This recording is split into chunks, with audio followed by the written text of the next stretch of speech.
Okay, so coming back again to some of the foundations of meditation practice, and one of the important points to make the meditation work is to perceive things in the right kind of way. One of those beautiful perceptions is, as we mentioned before, the idea of emptiness. The idea of being here means that your field of perception is empty of certain things. And one of the things that you perceive when you sit down here, you can kind of feel the nature, hear the sounds of nature outside. It is free of the perception of the city, free of the perception of busyness, free of the perception of all the disturbances that come in the ordinary world.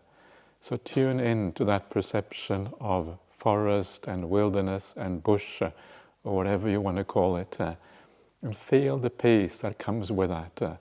All the burdens that are abandoned as a consequence of being far away from the busyness of the world. And this is one of the attractive things of a place like this. So feel those qualities. They are present all around you. And as you tune into that, it is as if the mind kind of comes along, lets go of all of those businesses of the world, and tune in to the emptiness that is actually present right here. By developing your perceptions in the right way, the mind kind of follows along. This is part of this thing of letting go of the coarseness of the world, tuning in to the more refined things. So this is the letting go aspect. And the other aspect is to tune into benevolence, tune into the kindness, tune into the generosity, all the good qualities that are present here at the same time. Beautiful qualities combined with emptiness. These are the two things that can drive the meditation if you get it right. So spend time with these things in the beginning, gently nudging your mind in the right direction, feeling that sense of letting go of the coarseness of the world, while tuning in to the refined positive qualities that can very easily give rise to joy. And when you merge the meditation with joy, peace and joy coming together, you are on the highway to calm, highway to samadhi itself. These are the two main qualities, if you wish, of samadhi practice. So allow these things to develop. Don't force them too much in your mind. Don't try too hard to achieve these things, but just incline your mind very gently towards these qualities, and then allow them to emerge largely by themselves.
Okay, so again, just spend a few moments just to review your meditation here tonight.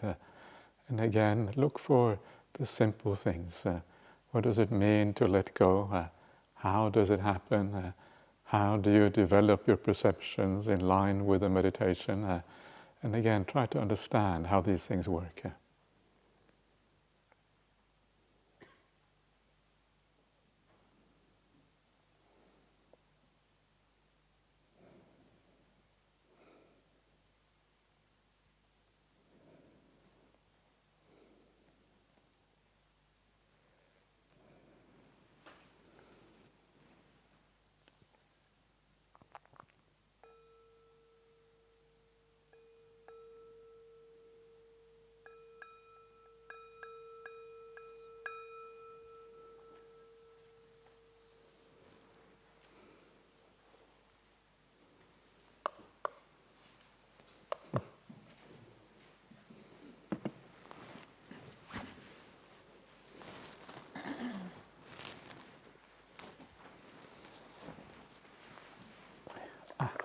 Sadhu.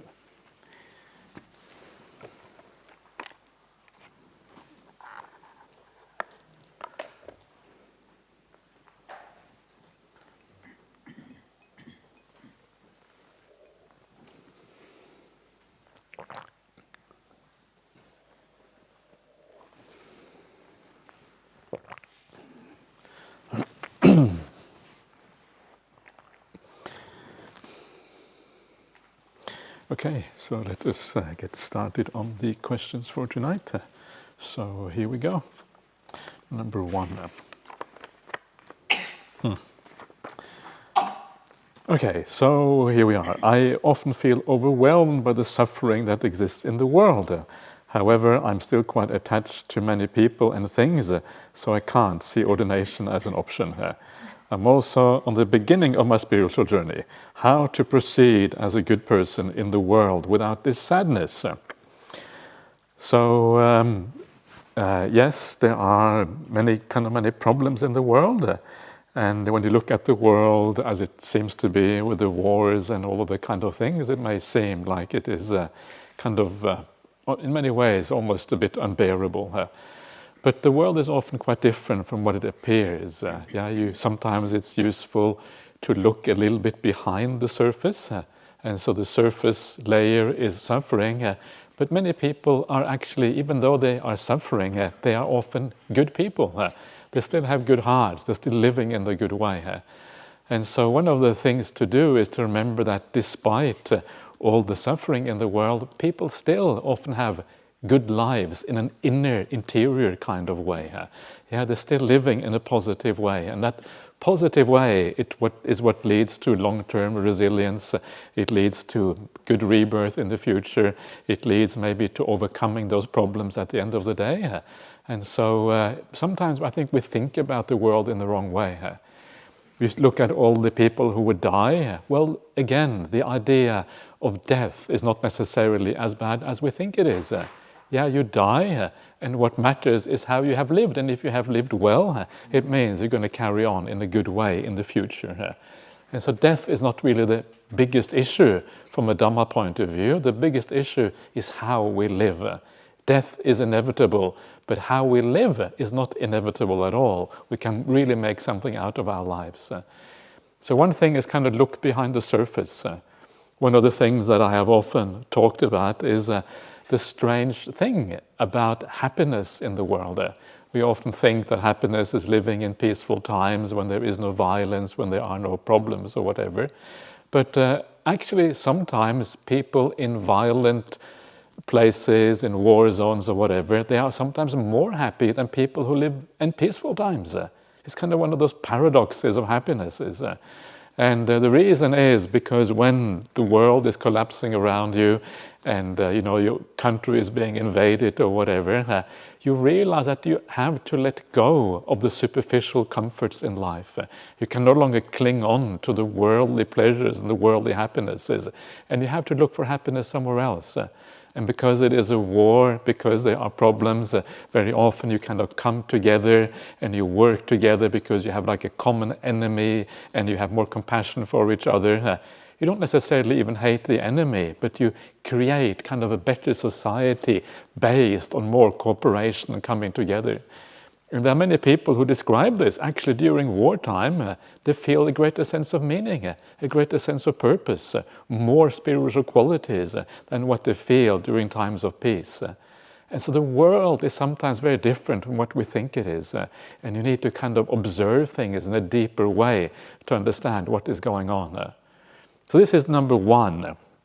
Number two is to remember that what we see on the news is not the real world. What you see on the news is like a digest of all the worst thing that happens in the world. It is not reality. Yeah, we live here in Perth. It's pretty peaceful for most people who live here. I recently came back from Vietnam. I was in Ho Chi Minh City. Everyone there seemed pretty peaceful and happy. Then I go to Singapore. Everyone is pretty happy. Then I travel to Europe. There are no problems in the places I go to. So there's only small pockets around the world where you find these problems. The vast majority of people still live in peace. Yeah. So the vast majority of people, actually, they don't really have the things aren't as bad as you may think it is. And sometimes the biggest problems are in the leadership in the world, because leaders maybe often get corrupted by power and these kind of things. But the ordinary people who go about their ordinary business and live lives, they are still there, having good hearts, doing acts of kindness, living in ways of generosity, etc., etc. Very often you need to, again, look behind the headlines and see what actually is going on. And then I think the world is actually not as bad as we think it is. So don't, if you feel that you get sad by the events of the world, don't read the news so much. Turn off the news. You don't need to know all of those things. Who cares what's happening in the world? Yeah, it's kind of irrelevant very often. Come back to the local community. Come back to the people around you, the Buddhist society here in Perth, or the larger Buddhist community, wherever you may be from. And when you tune into that, you find meaning, you find purpose, you find kindness, and you find all of those things. So that is what I would suggest, because then you can become a bit more optimistic. And just develop that over time. It can take time to be able to see the world like that, but it can be done if you kind of keep going. All right.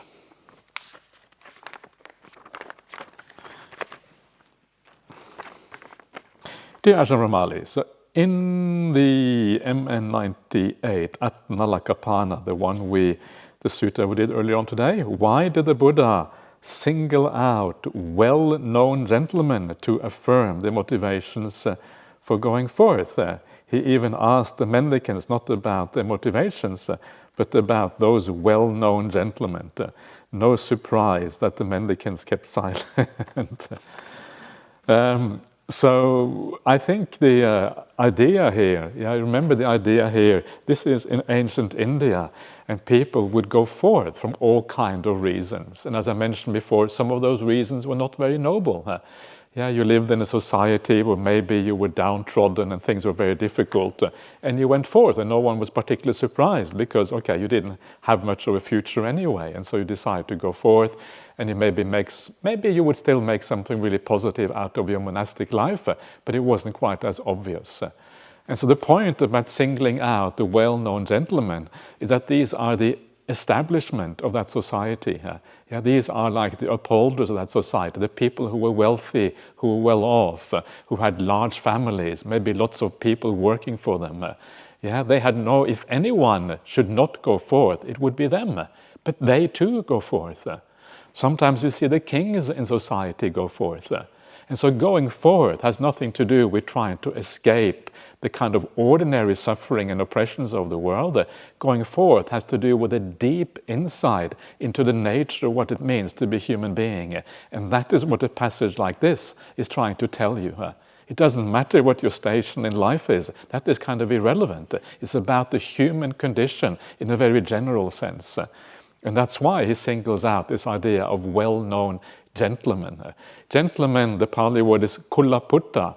Kula is like a clan. Putta is a son or a daughter. So you are part of a clan, part of the establishment, if you like. That's why Bhante Sujato calls it gentleman. Yeah, it's not, it's kind of a arty-farty kind of translation. Yeah, it's not kind of very literal, but it gets to the idea that this is the establishment of that society. That's really the idea there. Yeah, so that's kind of what's going on, I think. Yeah, that's kind of how I read that passage. So,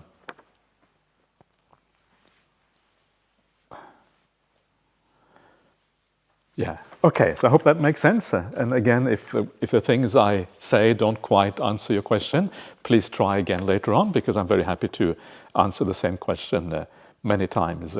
So see if we can find the proper answer.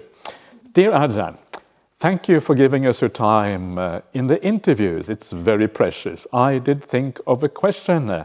I'm having doubts arising about whether to leave things alone, things being the buzzing like a restless bee, the worrying, the stress, or should I deliberately focus on the brightness, the joy, and the breath? The latter feels forced and unnatural if I do it.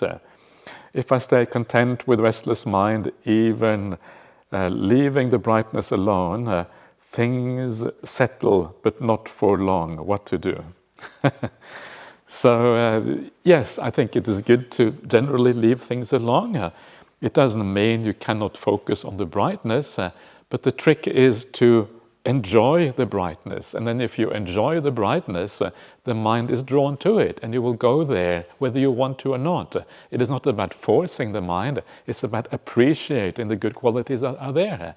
So appreciate that. Try to learn to see the beauty of the brightness, of the stillness, the peace, the emptiness, the good feelings, the good vibes you have in a place like this.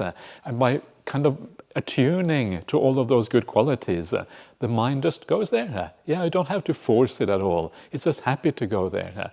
And that is the ideal way of doing it.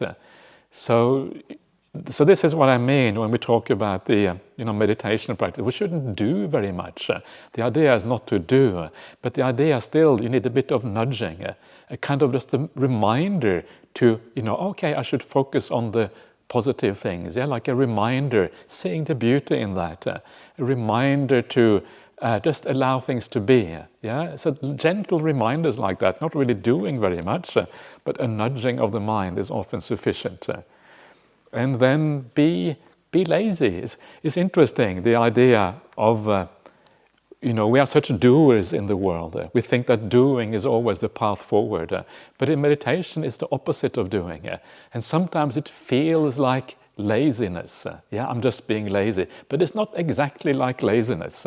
Because it's not lazy, because this is the right way of doing things.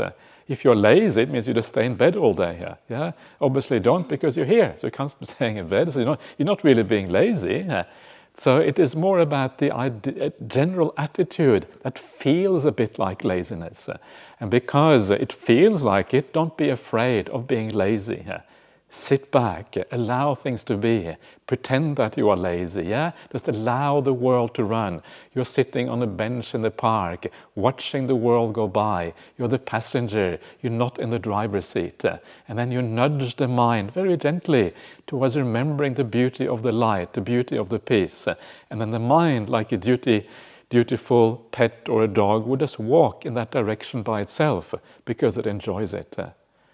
So there's no contradiction here between just relaxing and allowing things to be and also going to the light or whatever. The things should really go together because they are part and parcel of the same thing if you get it right.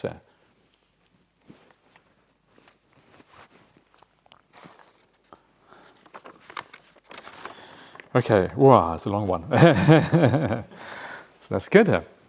Okay, dear Ajahn, thank you for the wonderful teachings. I have a question regarding non-self. I have a deep conditioning of this belief, which was ingrained when I was young. If you can do something to help someone, you should. Otherwise, you are lazy, unhelpful, and not being responsible. I'm now working hard to overcome this conditioning as I feel imprisoned by this and often cannot say no. When I say no, I feel guilty. When I say yes, almost automatic, I feel resentment afterwards towards the person asking and then towards myself. Yeah, that's not a very good situation, is it? It's kind of a lose-lose situation. You want to move on to the win-win situation instead. So please move on to the win-win situation. In this case, I feel that my sense of self and its needs do need to come first before I can let go of the self. Do you have any advice how to balance this and not to be imprisoned by this conditioning? Is this a gradual training? Thank you for asking this mundane question. This is not mundane at all. These are very important questions. So please feel free to ask anything you like. Don't think of anything as mundane. Anything which is a hindrance in the practice or have to do with the spiritual path is absolutely open at times like this. So yes, don't think that you have to let go of the sense of self. This is not what you really, how you should think about this path. Because if you try to get rid of the sense of self, you get into this kind of loop of the self trying to get rid of the sense of self. Because the problem is that you trying to get rid of the self, well, that's part of the problem, right? It's the self trying to get rid of itself. So don't think about the practice that way. The way to overcome the sense of self is to practice the Noble Eightfold Path. And if you practice kindness and you practice generosity and you practice compassion, all of these things actually do overcome the sense of self. That is how you overcome it, because these are counter to what the self normally wants to do. So that is the right way. Yeah? So don't think of it in that way, and then you start to feel good about yourself, and that is a kind of positive sense of self. And so you're quite right. In a sense, you need to have a positive sense of self before you can kind of get, go beyond the sense of self. So that is quite right. So now coming more directly to your question, if you can do something to help someone, you should. Otherwise, you are lazy and helpful, not being responsible. So I would say that if you can help somebody, it really, I'm not sure exactly what you mean by that. But if I see someone that I can help, so as a monk, I guess you don't maybe come across so many people, but if I see someone in need, then of course I would normally want to help. But I try to have a positive perception of that. If I feel that I am coming from, if I'm feeling resentful or whatever, and feeling negative about it, then maybe don't help. Yeah, because then it feels kind of not right. It feels wrong somehow. It feels that you're not coming from the right place. So I agree with you. If you feel resentment towards helping, just hold back.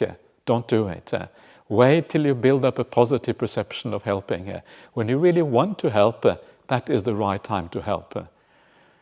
And you notice that with some people, some people, they, if you are around them and you demand their help, then they won't help. Because again, they want to help because they want to help, not because you demand it.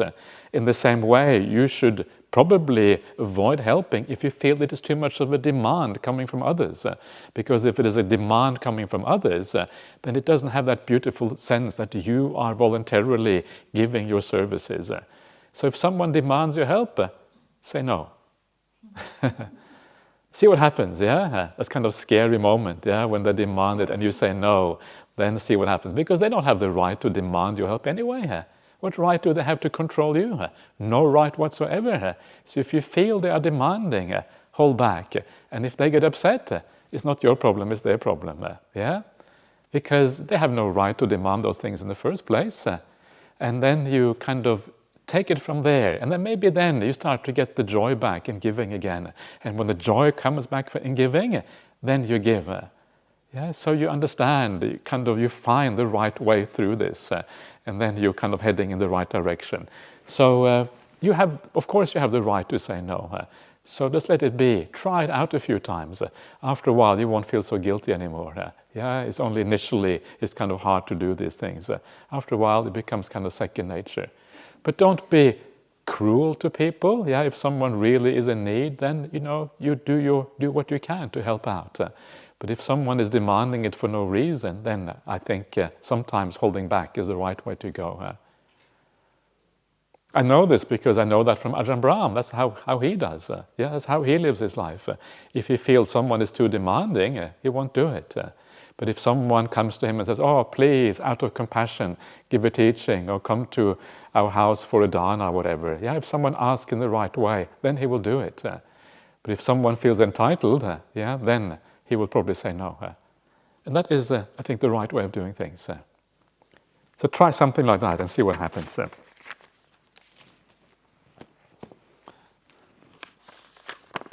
Dear Ajahn, can you please share with us the stories of Venerable Anuruddha and his friends? Okay, so it's nice. So this is, when people ask, then it is an opportunity to say those things. And these are stories that many of you will have heard before, because they're kind of cute stories, if you like.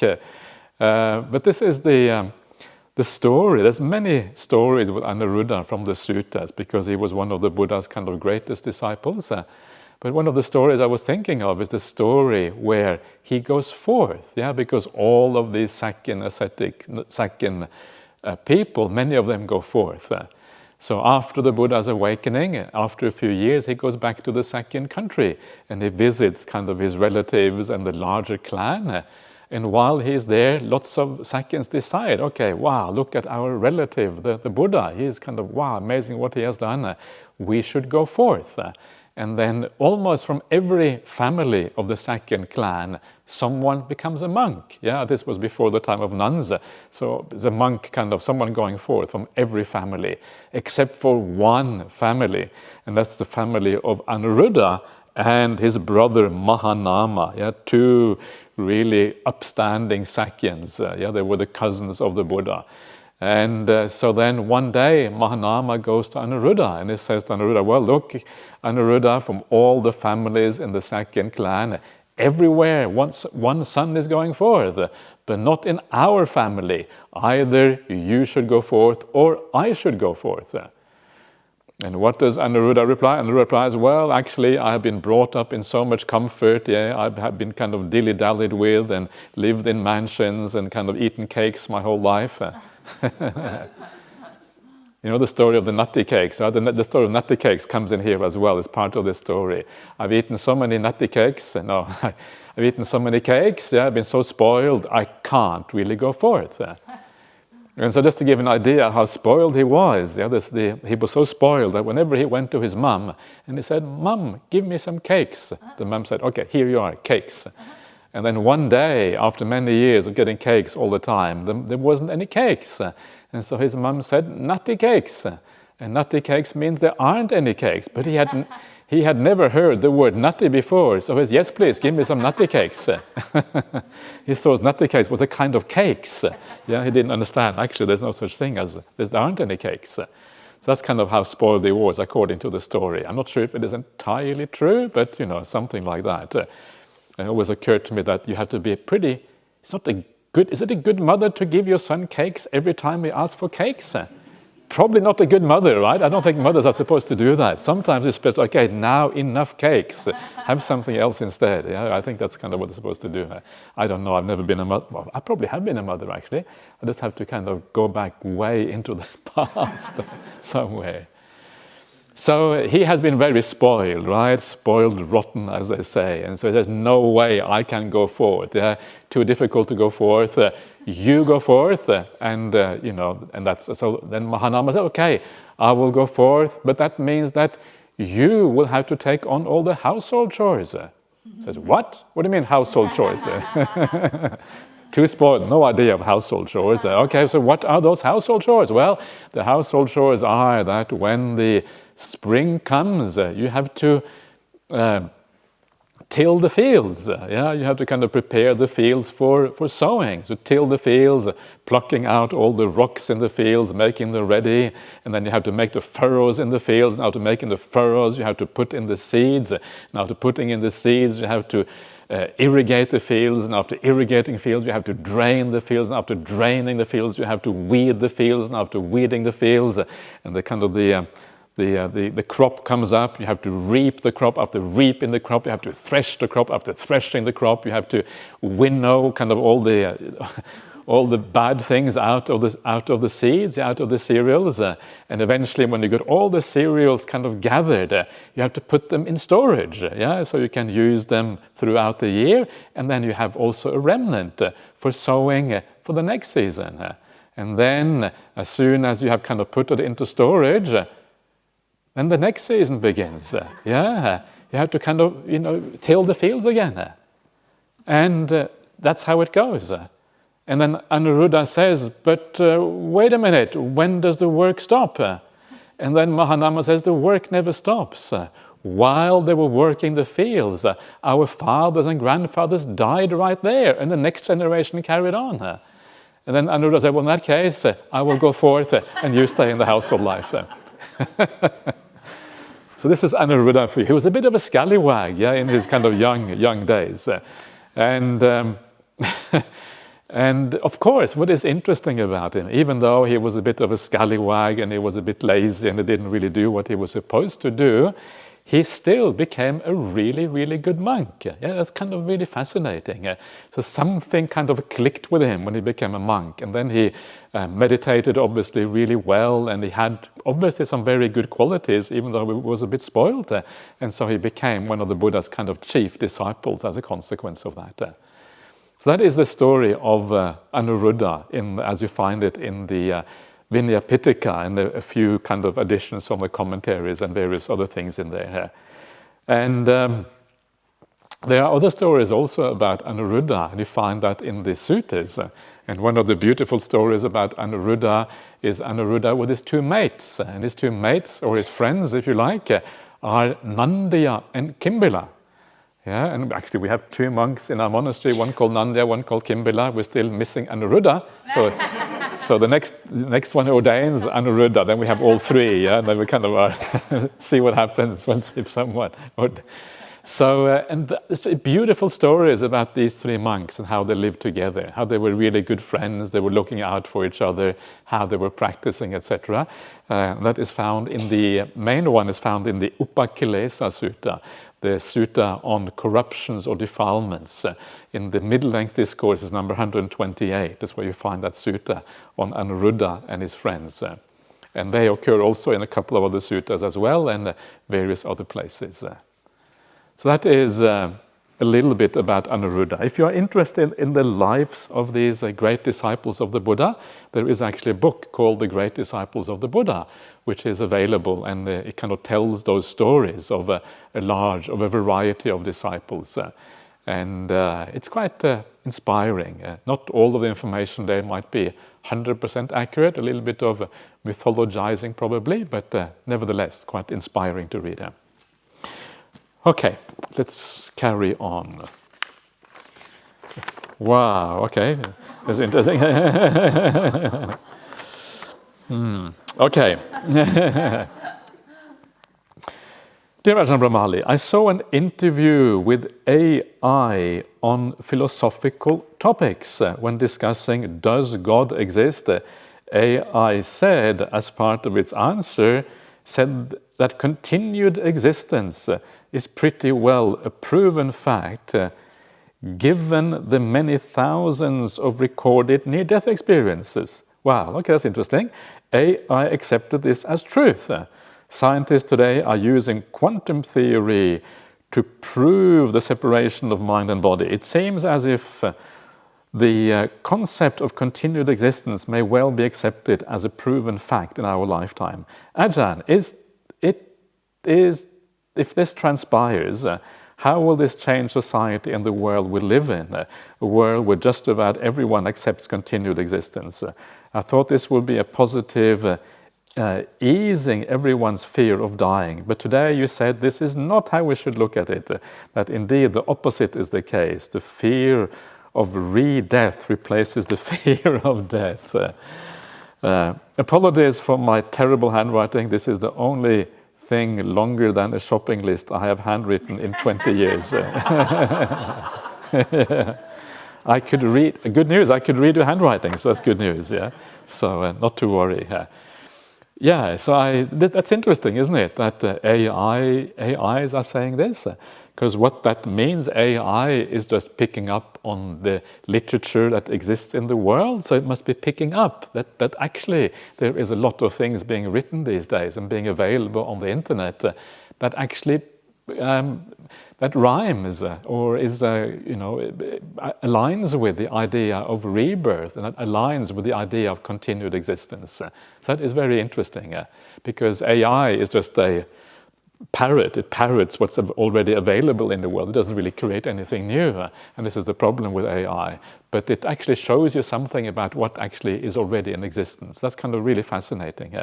So yes, I think that it is quite possible that in our lifetime we will see one of these shifts, sometimes known as paradigm shifts, where the whole understanding in the world suddenly moves from one way of looking at things to a new way. Yeah, so like these kind of big shifts that you see sometimes in science, and where the mind is taken much more seriously, and the mind is understood in a much deeper way than it has been, in my opinion anyway, in recent decades or recent centuries, etc., etc. And yes, that will obviously have tremendous effect on how we live our lives. It will have a tremendous effect, for example, on psychology. Yeah, how do we treat people's traumas and people's problems, etc.? These days, we say that all your problems come from childhood. But that is obviously, from Buddhist point of view, that doesn't make any sense. Our problems are often much deeper rooted than that. And it means that the way of overcoming problems needs to be done in a much more positive way by developing good qualities than trying to avoid or overcome all the traumas of the past, because there is no end to the traumas of the past. And you realize actually that's probably the wrong way of overcoming them.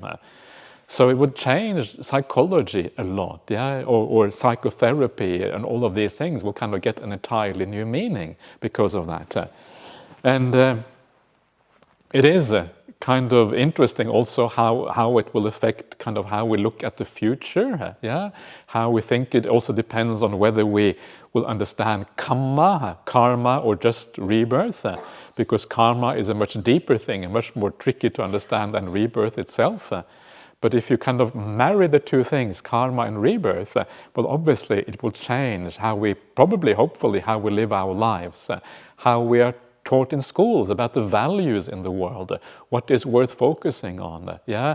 Looking more at things in the longer term rather than the short term, rather than investing for the next 20 years, investing for the next 20 lifetimes, yeah? That is much more interesting, or the next 200 lifetimes, or investing for Nibbana ultimately, although Nibbana is going to be much more difficult to prove than the idea of rebirth, so more likely we will invest for that kind of future. So yes, it is very, very interesting to see when that happens. It will, I think, take away a lot of the fear of death, and we see that already happening in people who have had near-death experiences. They are no longer afraid of death. Yeah, so death itself is not really anything to be fearful of. What is to be fearful of is living in the wrong way. That is the problem. If you live well, then death is not really an issue. If we live badly, then death is an issue. But in the broader picture of things, you're right. It is the re-death thing that is really problematic. But that is a far more profound understanding. That's the understanding of making an end of all existence. That goes way beyond the idea of rebirth.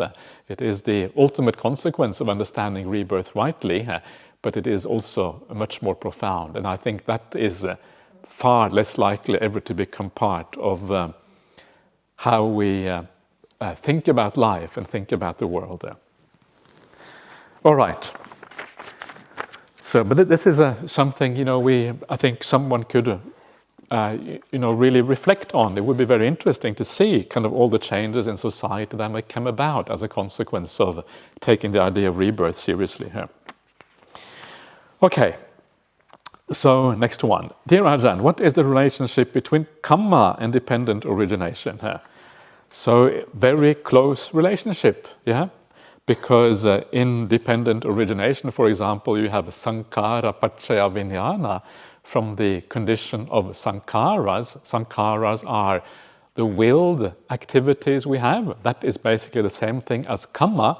So from kamma comes vijnana, comes consciousness, or comes the mind. Your mind is affected by the kamma that you make. So if you make good kamma, your mind will be bright and it gets reborn in a good destiny as a consequence. So that vijnana, paccaya namarupa, namarupa is basically like the personality that you have, your personal characteristics will depend on where you are reborn.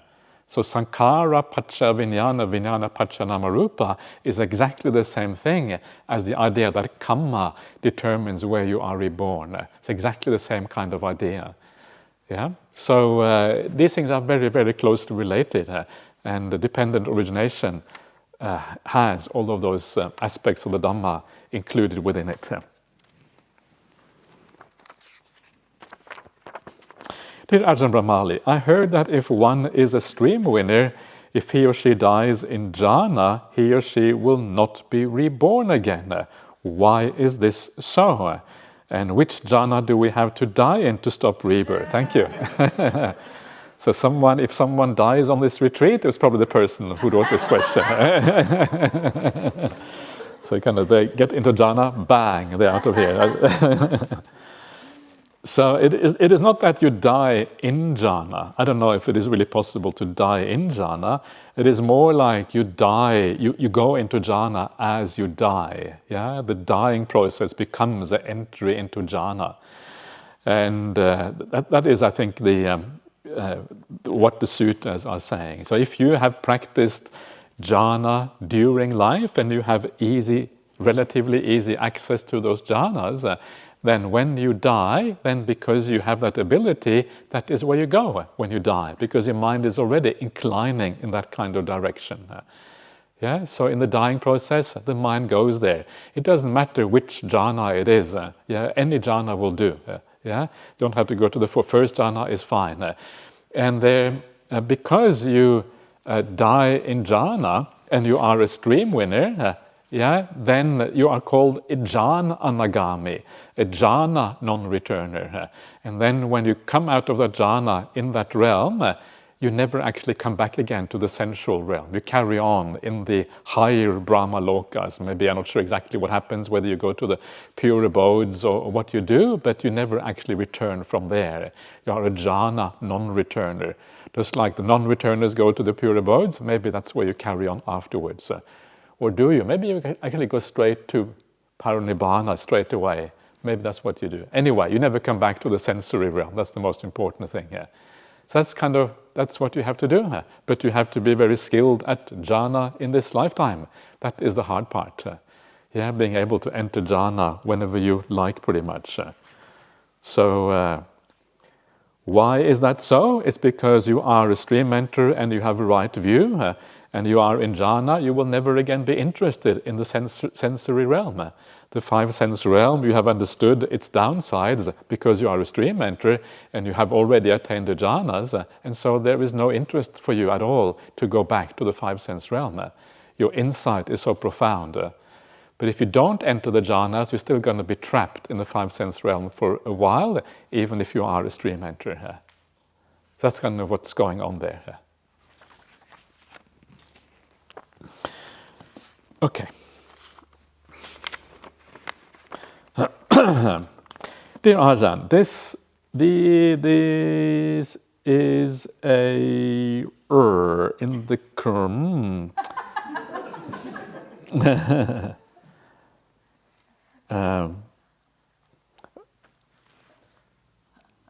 This is a dummy in the crowd. Dummy, okay, that's what it means, in the crowd. Okay, so, right. So what are KD and UD meant from this morning's suttas? How are those different from MN, AN, and SN Nikaya? How do different Nikayas get organized?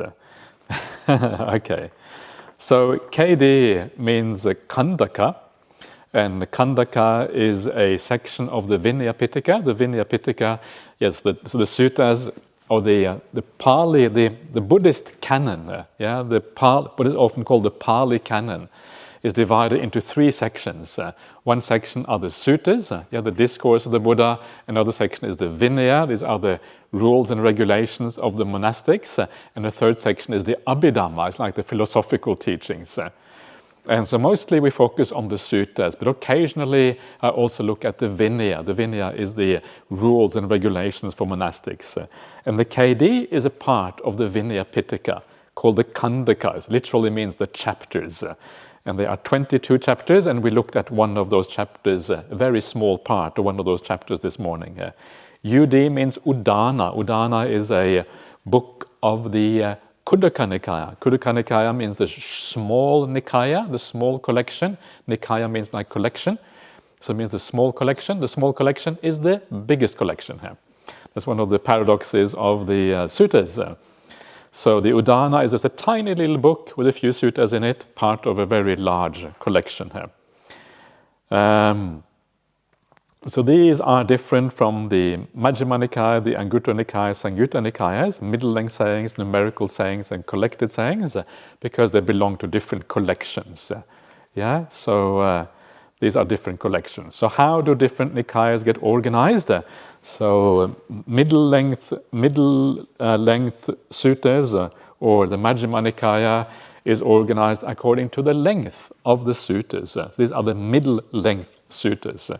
The Digha Nikaya, Digha means long, and so this is the long suttas, the long discourse of the Buddha. There's only 34 really long suttas.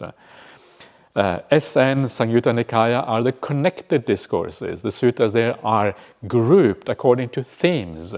So you have like the themes, the 5 aggregates, the 6 sense spaces. So you have like 200 suttas all on the 5 aggregates. The 5 khandhas, the 5 aspects of personality. Or you have 250 suttas on the 6 senses, and how they are to be thought about according to the Dhamma. The last one, the numerical discourses, Anguttara Nikaya, numerical discourses, they are organized according to the numbers of items within a sutta. So like for example, the 5 hindrances, would be under the 5s, the chapter of 5s, because there are 5 hindrances. So it comes there. And so there are 11 books going up to 11 items. And sometimes there are hundreds of suttas on each of these items. So they can be quite large collections. So that gives you a rough idea.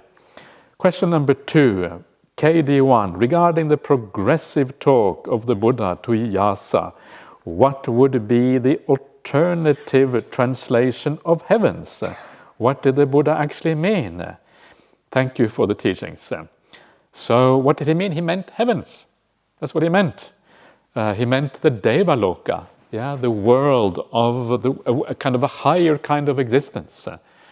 So it is not, is it the same thing as a Christian heaven? Not really, because the Christian heaven is the idea of a kind of permanent existence where you go forever after and you kind of hang out with gods and the angels or whatever. But it's not really like that. The Buddhist heavenly realms are realms of greater happiness, of longer life, of greater beauty, of everything is better. The food is better. The mansions are larger and this kind of thing. So it's like a supercharged human realm. And so when you think about the heavenly realms, one way of thinking about it is kind of to look at the human realm. You look at the human beings who are kind of the most poor, the most destitute, the least educated, the most sickly, compared to the people who are the most wealthy and most have all the things. It's kind of quite a big gap there. And in the same way, you can just extrapolate, and the heavenly realms are kind of even higher up than the wealthiest people on this planet. So it's kind of an extrapolation of that. That's what the heavenly realms are. And then there are many kind of degrees within the heavenly realms. Kind of many layers of this. And so when there is rebirth, you can be reborn depending on the karma you have made. You can be reborn as a human, you can be reborn as an animal, or you can be reborn into these heavenly, higher kind of realms. That is what this means. So there's many similarities to some similarities to how these things are thought about in Christianity, but also some important differences. So for example, when you go to these heavenly realms, there is no God there. There is no permanent God who kind of presides over that heavenly realms. They are just other heavenly beings, and all of them are impermanent. All of them get born and all of them die. So again, they are very much like human beings. So there's no one presiding forever over these realms. And according to the Buddhism, there are no such beings. There are no permanent beings who are always there, kind of behind the facades. So I hope that makes sense. And if it doesn't, try again tomorrow.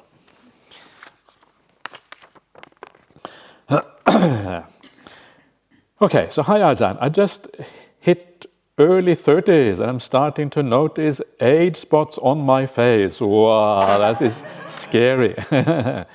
I wish I could think, oh, what affliction, but instead I am thinking when to book a laser appointment to zap those spots away. It is hard to get used to old age when youthfulness seems so attractive, especially for a female. Do you have any advice on how to change one's mindsets on beauties? Monks have such great skin. Monks and nuns and everyone is kind of subject to old age, so I don't think it's so. The thing here is that remember that these things are an opportunity for insight. So never kind of allow these opportunities to go to waste. So if you see the first signs of old age, embrace those signs. Don't try to kind of fix them. Don't try to, if you straight away go to kind of zap those things away with a laser, was it laser you said? Then you're not really taking the opportunity to recognize that this is actually the nature of the body.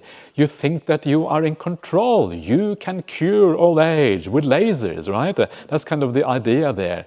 But that gives you a false idea of what old age actually is all about. You can't really control old age. At the end of the day, old age is always going to win out and you are going to lose. And if you try to be in control, really what you're doing is kind of fooling yourself. You think that you are more in charge of your life than you actually are. So there is a denial there, not really wanting to recognize what is going on. But if instead you stay with that idea, okay, that spot, on your face or whatever, you stay with that and you come to accept it. Something very beautiful happens, and that is you don't hold on so tightly anymore to the idea of youth, to the idea of being beautiful, to the idea of this is the way you're going to be. And the moment you don't hold on to that, the moment you let go of the craving and the attachment, something very nice happens. You become peaceful. That attachment, that craving that they have to be young, actually makes peace much more difficult because you're always trying to get the right thing, always trying to be right. And every time something goes wrong, it's going to upset you. But the moment you let go of that, the moment you become, you find peace with the realities of life, then actually meditation, the spiritual path, everything kind of becomes more powerful because of that. It's the same thing with death. If you can come to accept the idea of dying, that you can die at any time, if you are ready to die now, you become incredibly peaceful. Because if you are ready to die now, there's nothing to be done anymore. This world becomes kind of meaningless. What is there to be done in this world? Desire makes absolute no sense if you could die at any time, nor does ill will. And so you become peaceful.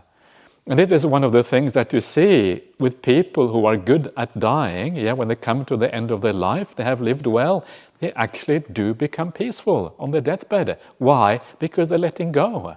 They have no future anymore. There's nothing to be done. And there's nothing to be done, you become peaceful. So instead of waiting till you die, do it now. Now is the time to do this. And old age is an aspect of that. So if you can accept your old age, suddenly the body becomes less interesting. If this body already is getting old age is already in here, waiting to come out, is already part of you, and you can see that, then it changes everything. That those aspects of the world are not so interesting. The spiritual path becomes interesting. You're starting to head in a new direction when that happens. So this is an opportunity for you. Take that opportunity. And if you are only in your early 30s, yay, right? Wonderful. Let that old age come. The sooner the better. The sooner you realize that you are getting old, the more powerful it's going to be for you, because the spiritual path, you want to start it early. So you should consider yourself lucky that you got those spots. Yeah, that's kind of the right way to think about it. If you didn't have them, you wouldn't have this opportunity for insight. That's kind of the way to think about it. So next time you see that spot, say, yay, welcome spot, hooray. Okay, let go of the body. That's kind of the idea here. So should you go and have that laser treatment or not? I would say no, let it be. Yeah, accept the body for what it is. Don't do what everyone else in the world does. If everyone else in the world looks beautiful and you are the only ugly one, great, yeah, be the only ugly one. Why not? Yeah, it's fine. At least you are realistic. You may have a future, whereas they're all kind of going to go to the grave in a sad way because of that. Whereas you have a real future because of that. So think about these things in the right way, and it kind of turns things around. All right, let's go on to the next one. Hi Ajahn, I would like to read discourses by bhikkhunis in the Buddha's time. Can you briefly introduce some of them? Thank you. So discourses by bhikkhunis, there are not that many, but the best ones to read are the Bhikkhuni Samyutta. If you go to the Connected Discourses of the Buddha, chapter 5 has 10 discourses, all by bhikkhunis. So this is a place you can go. You can go online. These are all available online. suttacentral.net. Go to the Samyutta Nikaya, to the Bhikkhuni Samyutta, and you will find it. If you can't find it, please come to ask me, and I will show you exactly what to do. Then there is the Therigatha, which are the verses of the ancient Theris. The Theris are the senior nuns, and these are very inspiring verses on from Arahant bhikkhunis who became fully enlightened. And so it is worth reading that, and the Therigatha is also available on suttacentral.net, and you can read all of those verses. There are also occasional suttas in the other texts that were spoken by bhikkhunis, and one of the most famous one is the Majjhima Nikaya 44, the middle length sayings number 44, called the Chula Vedalla Sutta. How does that translate into English? The shorter sutta on expositions or explanations or something like that. And it is spoken by a bhikkhuni. So that is a very, very inspiring one, a really nice one, Chula Vedalla Sutta. There are also other suttas where the Buddha is speaking to bhikkhunis. One of them is where he speaks to Mahapajapati Gotami, the Buddha's foster mother, where he gives a nice summary of what are the qualities of the Dhamma, how to recognize the Dhamma. This is found in the numerical discourses, the 8th, number 51, I think, is found. Then there is the Dakkhina Vibhanga Sutta, Majjhima Nikaya 142, the exposition on offerings, where the Buddha is also talking to his foster mother, Mahapajapati Gotami, before she became a bhikkhuni, and is talking about how to make offerings in the right way. So there are a few suttas around like that about bhikkhunis, and there are probably more, but these are the ones that come to mind right now. So there you are.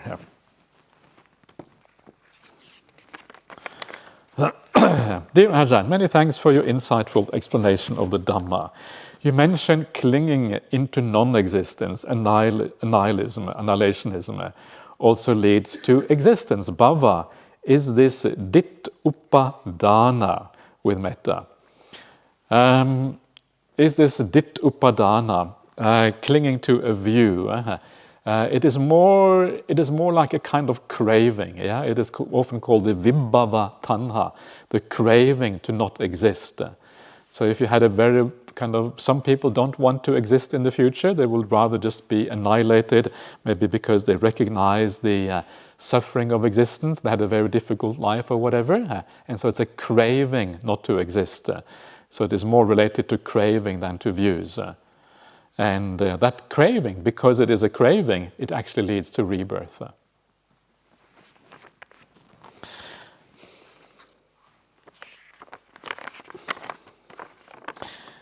Okay. Dear Venerable Ajahn, when you mentioned about Yasa being guided by spirits and Tapussa and Balika being advised by a spirit to offer dana food to the Buddha, a recent similar account that happened in Sri Lanka came to my mind. The German monk who had lived in Sri Lanka and walked around the island 3 times, Venerable Jnana Vimala is the name of that monk, has found himself on a forest track without any signs of human habitation. It has been closer to noon, and he has thought that he will do without lunch that day. Then he had seen a lady standing by the side of the road with a little girl holding some baskets. When the monk came closer to them, they bowed down and offered him food. The monk, so that's interesting, yeah, so no signs of forest track, no signs of human habitation, and yet there was a lady there standing with a little girl holding some baskets. That's interesting. They bowed down, offered him the food. The monk asked them how they knew that he was coming. The lady has said, a relative who passed away told them to be at that spot with the food to be offered to a monk who will come walking. The monk's name, there you are, was Venerable Jnana Vimala. I first came to know about him from you, Ajahn. In the suttas, Ajahn, Angulla 753, Velukantaki Nanda Mata was advised by King Vesavanna. Exactly, that's a nice little sutta right there with one of the Buddha's most famous female lay disciples, to have food ready for the Sangha, headed by Venerable Sariputta Mahathera. Exactly. So that's another example of that. So indeed. So Ajahn, great explanation. This is the purpose of life. Okay, that's good. Yeah, so there are quite a few examples of that, which is interesting. And thank you for that story of Venerable Jnana Vimala. I did not know about that story actually. So now I will try to remember that. But as I'm getting older, my memory is getting worse, and I keep forgetting things. So maybe I will forget it. Maybe I won't. We'll see what happens. All right. So a few more questions. I'll just finish them off before we finish for the day. Dear Ajahn Brahmali, it's okay to enjoy your food, you said yesterday. So how does that work if the reflection goes, I use alms food not for fun, not for pleasure? Does it say not for pleasure? What does it say again now? I can't remember the exact. When I'm selecting food from a lovely buffet here, I know I'm choosing something precisely because I like them pleasure. Ajahn Brahm says, you digest food better when you enjoy better. But to be honest, I know I'm only thinking this is yummy, not how this will help my digestion. Please help me with this quandary. So I say enjoy your food, yeah? So one of the kind of really strange things in the suttas, it says that after you come out of a jhana, your food tastes incredibly delightful. So the people who enjoy the food the most are those who have no craving for the food, right? And isn't that kind of fascinating? You have no craving at all, that's when you enjoy the food the most. And so what that means, of course, that craving gets in the way, because craving always takes you into the future and you can't really enjoy what you're having. So what matters here is that you don't think about food during meditation. That is the real issue. That is the problem. That is when you know that you're really attached to food. So if you don't think about food during meditation, so you had a good meal, whatever, then you are on the right track. That is what you want to avoid. So don't worry about it. Yummy food is good. Enjoy your meals, and don't worry too much about those things. That is not really what is meant by sense restraint. Sense restraint means we don't think about these things outside of meditation, outside of the eating times. That is kind of the idea here. So I can't remember now how that reflection goes. It says not for fun, and I take that to mean not to kind of mess around, but I don't think it says not for pleasure. I don't think that's part of that reflection if I remember it correctly, but I'll look it up and let you know tomorrow exactly what it says. So please go for it. Please have a yummy lunch, and have yummy sleep at night, and have yummy tea in the afternoon, and etc., etc. And if things are yummy, if you kind of have just enough sensual pleasures just to kind of find that balance, you're not indulging, nor are you kind of having an ascetic lifestyle, then the chances of meditation going well are actually higher. If you try to be an ascetic, but you're not ready to be an ascetic, you're just going to suffer and your meditation is going to go nowhere. Okay. Hi Ajahn Brahmali, how do we use recollection of the Buddha in our meditation? Also recollection of the Dhamma and Sangha. As for Sangha, who does that refer to? Is that like Ajahn Brahm or monks and nuns in the Buddha's time? Is that like Ajahn Brahm or monks and nuns in the Buddha's time? Okay, so very briefly, because this is a very big subject, we should really talk about these things at length. But the idea here is just to remember the Buddha's qualities, the wisdom, the gratitude you have for the Buddha as a teacher, the amazing thing that the Buddha is here to still teach us in the present day, this awesome person who had so much compassion for the whole world, who understood the human condition all the way to the core. That is amazing and remarkable. And the fact that we have a teacher like that is just, it's kind of amazing. It should make you happy that you have a teacher like that. That is the idea of the recollection of the Buddha. Recollection of the Dhamma is that you have his teachings. His teachings are still available, the teachings that lead to the end of suffering. Isn't that amazing to have a teaching that leads to the end of suffering? Who would have thought that even such teachings exist in the world? If it wasn't for the fact that you were a Buddhist, you would be, you would think that such teachings can't possibly exist. You wouldn't never even think that such a thing might exist. It wouldn't even occur to you.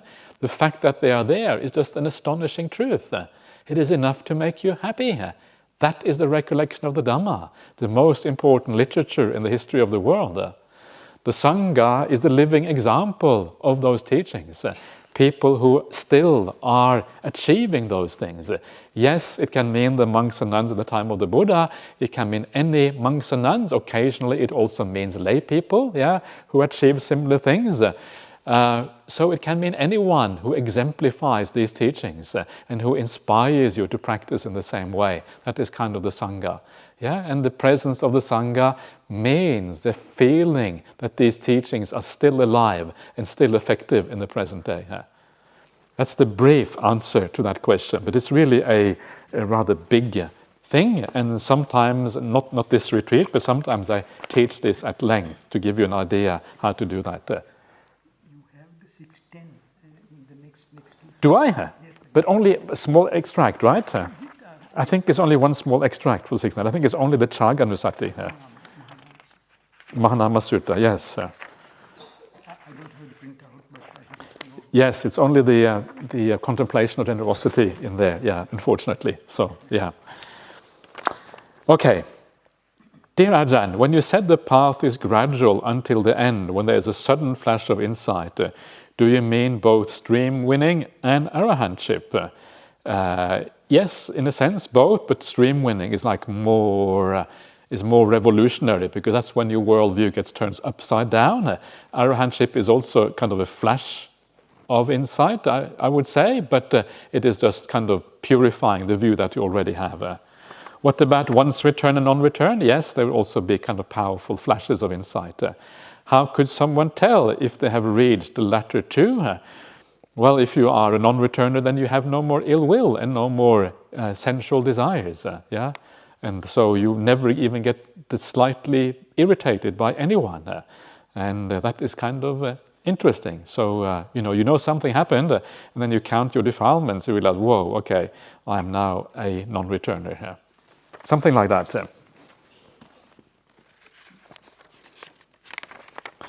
Dear Ajahn Brahmali, I live a very good life now, so why occasionally do I have strong thoughts about the past, up to 30 years, that were cringeworthy and upsetting? How I have hurt people and people have hurt me. It's only in a very quiet time as it happens. I have forgiven myself and others, I am sure, after 30 years.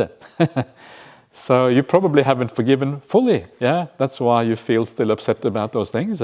And so forgive a little bit more. And if you see it now here on retreat, and it's kind of typical that that would happen, because now you have the time to feel yourself more deeply, to experience yourself more deeply, this is the opportunity to let go of that, yeah? To send that forgiveness to yourself and the other person, understanding how conditioned both of you were, and basically you had no choice 30 years ago except for doing those things that you did, and other people doing those things to you. Yeah, and then that way, by understanding that this is the conditional nature of things, you can forgive. In fact, you can go beyond forgiveness. You can have compassion both for yourself and for the other people by understanding how trapped you were in that conditioning. So please use this opportunity of forgiving and going beyond forgiveness, having compassion here. Okay, dear Ajahn, how much credence should we give to insights that arise in everyday lives, given that they did not arise soon after deep meditation, but appear to align with my current Dhamma understanding of the Dhamma? Thank you. So, it depends what you mean by insights, but if you mean like, just a sense of suddenly, insights come in all kind of sizes. There are small insights which give you a little bit of understanding of your life, and then there are really profound insights. And the really profound ones are unlikely to happen in everyday life. But smaller insights can happen almost at any time. Yeah, suddenly you become peaceful or whatever, or you see something differently from a different angle. Small things can always happen. And one of the ways to understand whether they are real or not is how you feel after that insight. If it makes you feel peaceful, if it makes you feel like, something has happened, makes you feel happy and joyful maybe, then it is likely to be a real insight. If it doesn't make you feel peaceful, it makes you feel agitated and the opposite, then it is unlikely to be a real insight. So, depending again what you mean by insight. Yeah, so if you mean insight as something that aligns with the Dhamma in the sense of understanding dukkha or impermanence or whatever, then it should give rise to some kind of peace.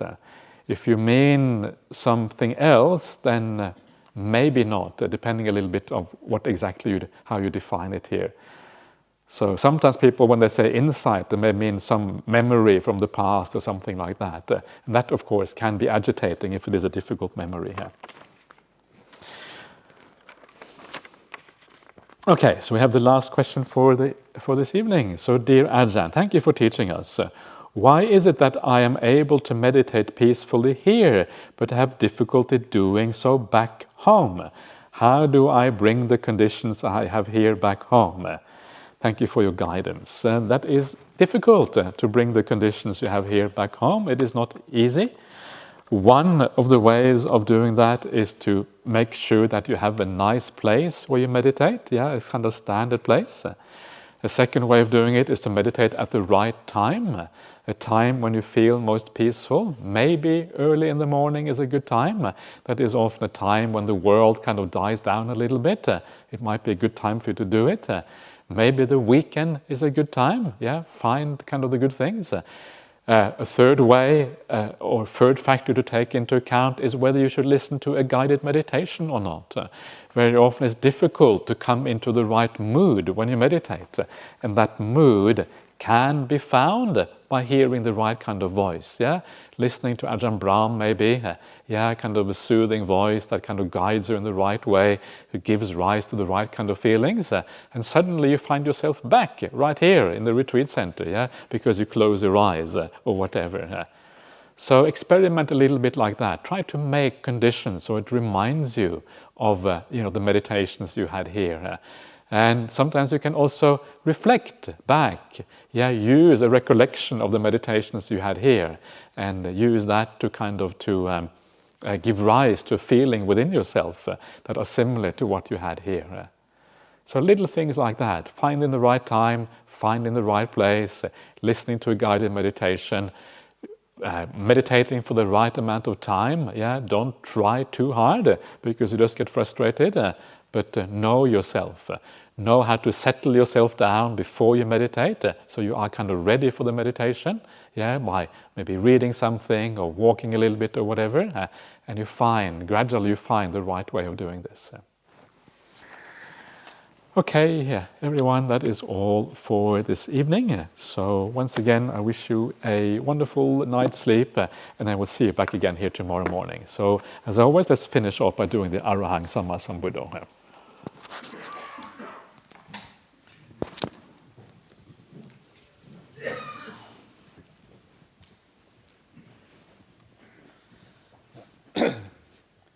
Arahang Samma Sambuddho Bhagava Buddhang Bhagavantang Abhivademi